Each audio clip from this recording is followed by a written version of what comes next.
Anong masasabi mo sa ano, tol? Sa laban ni Inoue at Tapalis? Yung laban niya, parang hindi niya pinakita na gusto niya manalo sa laban. Pero maganda naman yung pinapakita niya. Defense. At saka natakot kasi siya. Natakot siya sa muntok, no? Defense lang yung ano niya. Yung pinakita niya, wala siyang pinakita nga gustong manalo. Pero alam niya yung sa first round pa lang, alam niya na mahirapan talaga siya kasi si Inoue pag tapos ng suntok, atras agad. Tapos sobrang lakas talaga, may lakas talaga siya. Pero para sa akin, lahat ng malakas tinataob ko.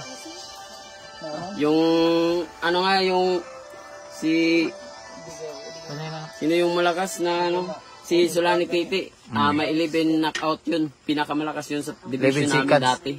11 seconds. 11 seconds, pero pinatulog ko lang ng 4 na round. 3 round? 3 round pa. So, yun. Hindi man lang nagalusan si Inoue, putik na yan.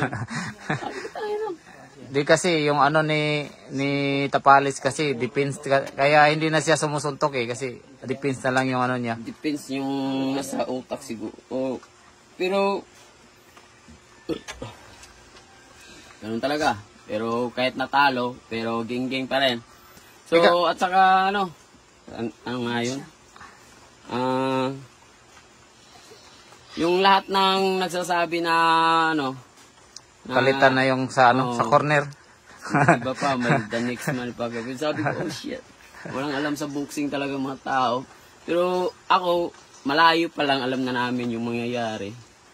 At saka, kasi kapag ikaw ay isang boxer, alam mo yung kakayahan ng kalaban, alam mo yung kakayahan ng mga mga makakalaban mo. Pero yung mga tao kasi, choice din naman nila magsalita Kaya pero yung iba, kaya laging tayong nababas kasi choice nila yun na magsalita sila. Pero ayun, kahit ilang milyon pa yan yung mga haters namin, pero lahat ng kalaban namin, pinatunayan namin na hindi mananalo sa amin.